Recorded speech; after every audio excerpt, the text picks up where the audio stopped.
قال رب اشرح لي صدري ويسر لي أمري واحلل عقدة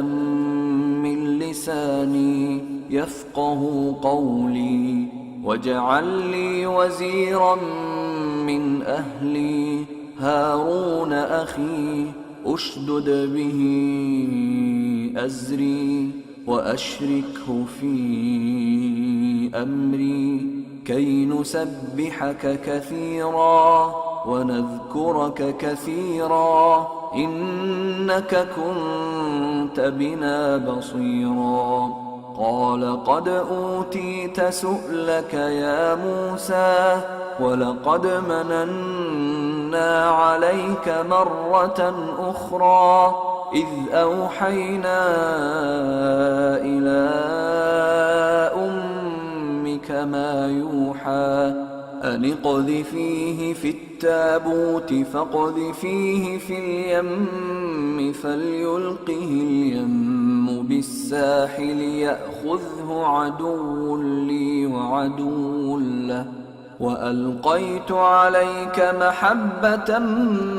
مني ولتصنع على عيني إذ تمشي أختك فتقول هل أدلكم على من يكفله فرجعناك إلى أمك كي تقر عينها ولا تحزن وقتلت نفسا فنجيناك من الغم وفتناك فتونا فلبثت سنين في أهل مدين ثم جئت على قدري يا موسى واصطنعتك لنفسي اذهب أنت وأخوك بآياتي ولا تنيا في ذكري اذهبا إلى فرعون إنه طغى فقولا له قولا لينا لعله يتذكر أو يخشى قالا ربنا إننا نخاف أن يفرط علينا أو أن يطغى قال لا تخافا إنني معكما أسمع وأرى فأتياه فقولا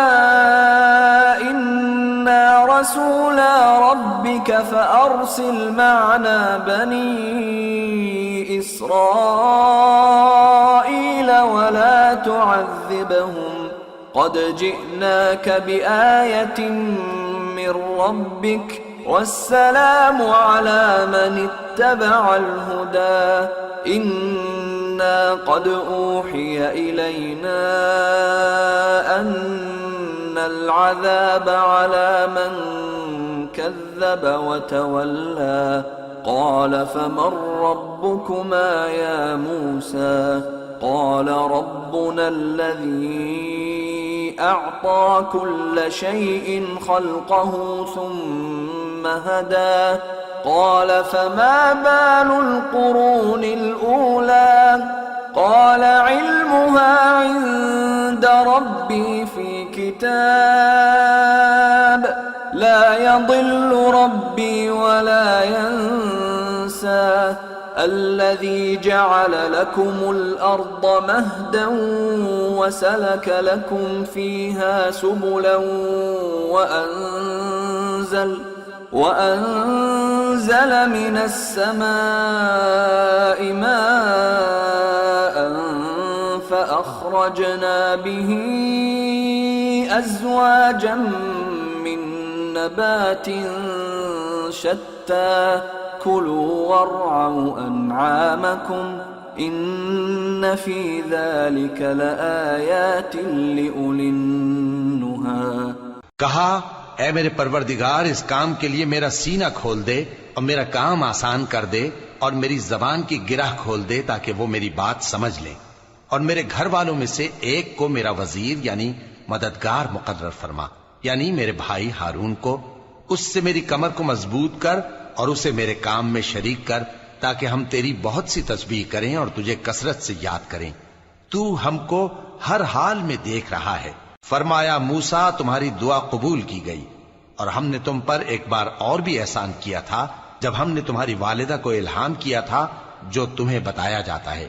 وہ یہ تھا کہ اسے یعنی موسیٰ کو صندوق میں رکھو، پھر اس صندوق کو دریا میں ڈال دو تو دریا اس کو کنارے پر ڈال دے گا، اور میرا اور اس کا دشمن اسے اٹھا لے گا۔